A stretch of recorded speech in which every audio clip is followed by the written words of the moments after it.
Today we're going to talk about what you should be doing if someone is doing black magic against you. What are some tools and techniques and things that you can use in order to protect yourself and your space, right? If someone is coming at you.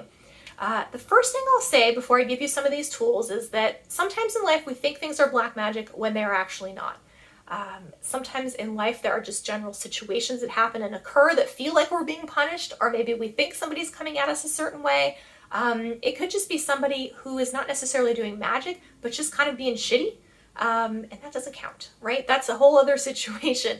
If somebody's doing magic, that means they're actively, purposely working against you, right? They are switching the energy up in the field and redirecting it towards you in a negative manner.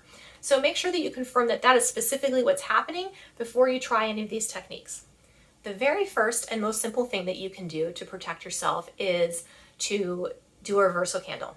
Now, I have a video up on here that you can look at. We'll give you some detailed instructions on how to do that. Generally, basically, the reversal candle just means that I acknowledge that you are sending some energy towards me that I don't like, and it is really messing with my whole system. It's becoming problematic. It is keeping things from coming into my space, or it is damaging me in some way. And the candle is basically saying, I'm taking all of that and I'm returning it to you and putting up a buffer so that you cannot keep doing that to me, right? That's basically what that candle is doing and saying. It's protecting you, and it's basically trying to break or disconnect that energy that is tying you to that other person. The second thing that you can try is a ritual bath. I do have another video up on this as well, so if you need some more guidance, you can check there. Ritual baths are basically, they're cleansing, right? And you want to not only cleanse your energy and reset it, but also release any energy that's not yours that's stuck in your space, any energy that's being directed towards you.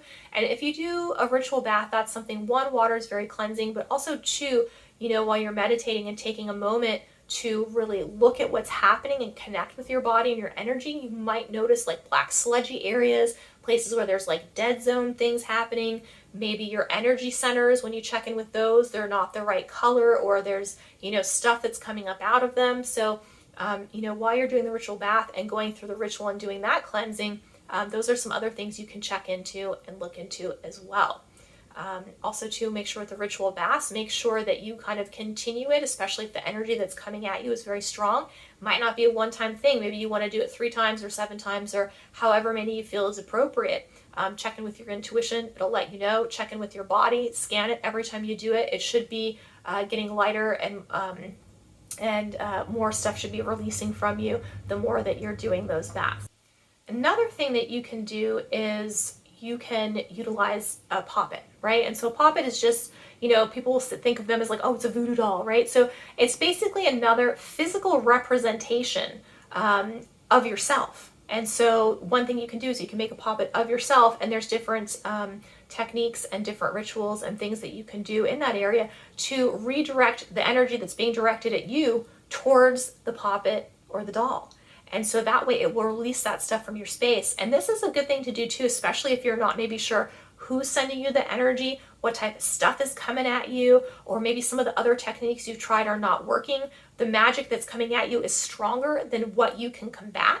So these are some reasons why the poppet might be another good option for you when you are trying to dispel this negative energy and this black magic that's coming at you.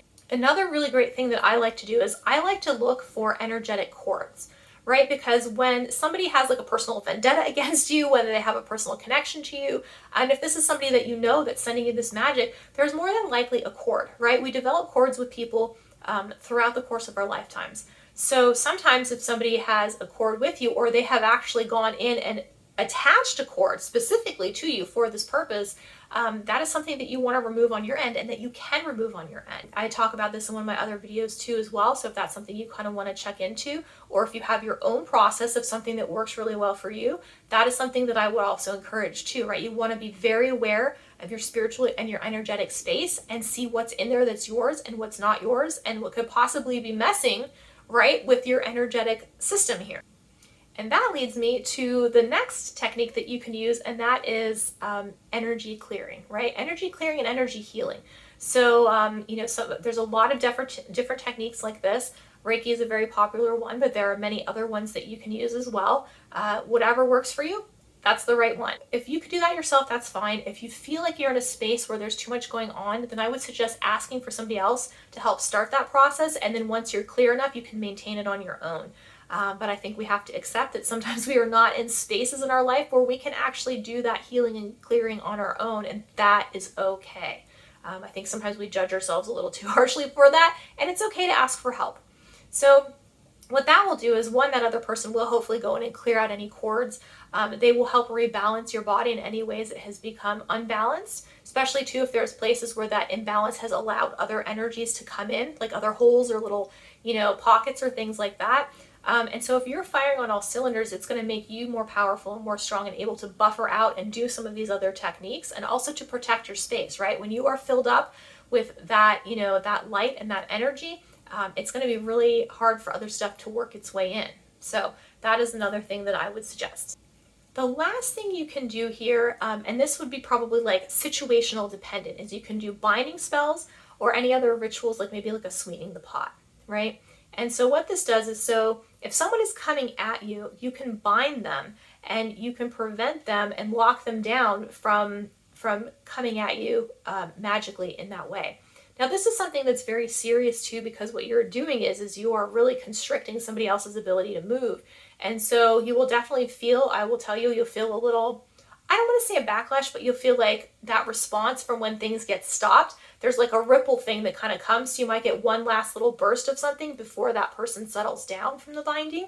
So do please be aware of that. Also too, for me, binding is kind of a serious thing. You can work with it however you want. I have no judgment. But for me, that's a very serious thing, because I feel like it kind of goes for me, like kind of controlling somebody's free will and somebody's ability to move the way they want.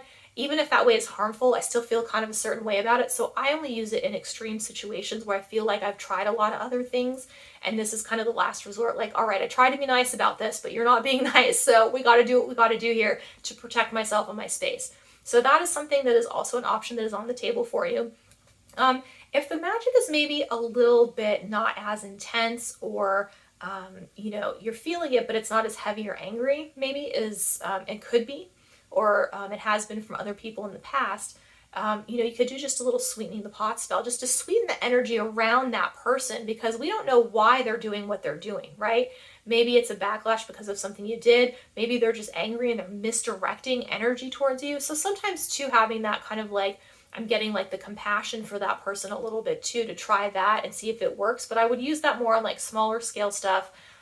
Definitely, for sure, because sometimes if you're dealing with really heavy stuff, things like that are not going to maybe make a dent. So just giving you a bunch of different tools that you can use and adjust as necessary for the situation that you find yourself in. So I think that's everything. I feel like I've given you like a good base of which to start. And a lot of these things, I have other videos on my site up here, so please do take a look and look around and see if you'd like some things in more specific detail. So hopefully that was helpful. Be careful out there, you guys. Be safe, protect yourself, magic responsibly. And until next time, thank you guys so much for watching, and have an absolutely beautiful day.